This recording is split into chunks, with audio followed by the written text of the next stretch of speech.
სუბუქი წონის დივიზიონი ძველ დიდებას იბრუნებს.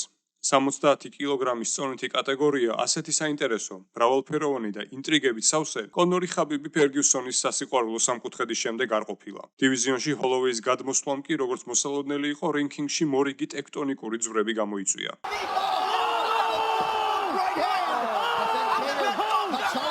ილიასთან მძიმე ნოკაუტით წაგების შემდეგ, ქვემსუბუქი წონის ყოფილი ჩემპიონის და BMF-ის ქამის მფლობელის ფორმის პიკი, როგორც ჩანს, ჯერ არ გალეულა. დასტინ პორიესთან დამაჯერებელი გამარჯვების შემდეგ აშკარაა, რომ მაქს ჰოლოვეი ახალ დივიზიონში ნამდვილად დასარჩენად არის ამოსული და წასვლას არ სადაპირებს. მეტიც, მან თვალი ახალ ქამარს და ძველ მეტოქეს დაადგა. იხილავს თუ არა ვერცხლისა და ოქროს ქამრების უნიფიკაციას. ახლა მთავარი კითხვა ეს არის და თითქოს წარუკიანი გეიჯი პიმპლეტის ტრიადა აქტუალობას კარგავს.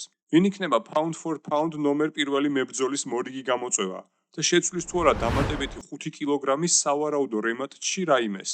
ჰოლოვეისთვის პოტენციური რევანშის საშუალებას რომ ორგანიზაცია თეორიულად განიხილავს, ამას დენა ვაითიც ადასტურებს. ფიქრობ, მას ახლა მშვენიერი პოზიცია აქვს. BMF-ის ქამარი დაიცვა, რიგით მეოთხეა დივიზიონში და მასთან მიმართებით ახლა ყველაფერი შესაძლებელია. კითხვაზე, შესაძლებელია თუ არა ვიხილოთ უპრეცედენტო მოვლენა, ქამრების გაერთიანების ღონისძიება ილიასა და მაქს შორის. ორგანიზაციის პრეზიდენტმა თქვა, რომ ეს სავსებით რეალურია. როგორც უკვე ვახსენა, ყველაფერი შესაძლებელია. ამ დივიზიონში ის მომწონს, რომ აქ ძალიან ბევრი ვარიანტი არსებობს. თუ ვინმის შეიძლება შეხვდეს. ილია ჩემპიონია, მაქს BMF-ის ქამარი აქვს. მოკლედ, არაერთი ბრძოლის მოფიქრება შეიძლება. აქვე, არ დაგავიწყდეთ არხის გამოწერა. ვიდეოს წარმოდგენი და არხის პარტნიორია სარეკლამო კომპანია Storyline.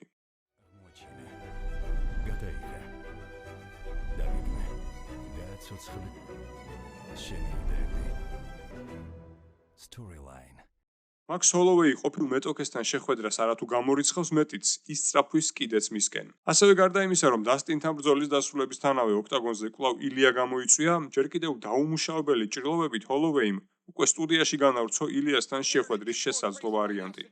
მთელი ინტერნეტ სამყარო ერთ ამბავშია. ფანები შენს მომავალზე უკვე აქტიურად საუბრობენ. შენ ილიას წინააღმდეგ, შენ ცარუკიანის წინააღმდეგ და ასევე შენ პედის წინააღმდეგ. დაველოდოთ რა იქნება.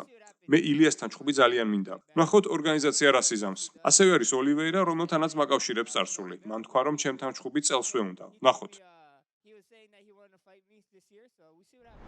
ვინ იქნება ილია თოფურიას მომდევნო მეტოქე? ეს ჯერჯერობით კვლავ უცნობია. თუმცა ფაქტია, რომ ცარუკიანი პიმპლეტი გეიჯის სამეულს ახლა მეოთხე ვარიანტიც დაიმატა და ეს მაქს უესტ ჰოლოვეია. როგორ გადათამაშდება მოცემულობა? ვინ დაწინაურდება ქამრის რიგში და ვის მოუწევს კიდევ ერთი საკონტროლო ბრძოლის ჩატარება? ამას სულ მალე გავიგებთ. ამ დროისთვის კი მსუბუქი წონა მართლაც ყველაზე დიდი პოტენციალის მქონე დივიზიონად რჩება. ფანტაზიას თუ კი უფრო მივცემთ გასახანს, მაშინ არა 3, არა 4, არამედ 5 შესაძლო მოწინააღმდეგეც კი შეიძლება ვიხილოთ ილიას პირისპირ.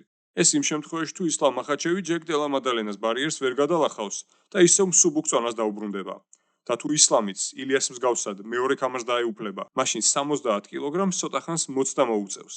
ამ შემთხვევაში სიმძიმის ცენტრი ქვესაშუალო წონაში გადაინაცვლებს და ორგანიზაციის ისტორიაში ყველაზე მასშტაბური ბრძოლის მომსწრენი გავხდებით.